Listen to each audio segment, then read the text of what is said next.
حضرت علی رضی اللہ تعالیٰ عنہ نے فرمایا کہ ان کے نزدیک وہ شخص بے وقوف ہے جو عقل سے عاری ہے، جو یہ عمل نہ کرے، ہر رات سونے سے پہلے سورہ بقرہ کی آخری 2 آیات کو پڑھنا۔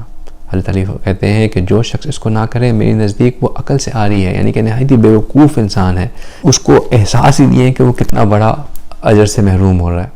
سورہ بقرہ کی آخری 2 آیات رات کو سونے سے پہلے بندہ پڑھ لے تو اس کو اس رات تہجد کی قبول نماز کی دعا کا اجر ملتا ہے۔ ہم رات کو اگر تہجد پہ نہ اٹھ سکیں اور یہ دعا پڑھ کے سوئے ہوں تو اللہ سبحانہ تعالیٰ ہمیں اس رات تہجد کی قبولیت والی نماز کا ثواب دیتے ہیں۔ ہم تہجد پہ اٹھ بھی جائیں، کوئی گارنٹی نہیں ہے کہ ہمارا اٹھنا، ہماری عبادت کرنا قبول ہوگا کہ نہیں۔ یہ پڑھ کے سوئیں تو اللہ سبحانہ تعالیٰ قبولیت والی نماز کا ثواب دیتے ہیں۔ اور یہ اتنا آسان ہے کہ میں ایک جانتا ہوں 4 سال کی بچی ہے، وہ سونے سے پہلے اس کو پڑھتی ہے، اس نے اس کو دعا کو یاد کر لیا ہے۔ 4 سال کی چھوٹی بچی اس کو اگر مسلسل پڑھا جائے تو وہ بھی یاد کر سکتی ہے، تو کوئی مسئلہ نہیں ہے اس کو یاد کرنا۔ اس کو ہمیں بھی یاد کرنے کی ضرورت ہے اور روز رات کو سونے سے پہلے کی پڑھنا چاہیے۔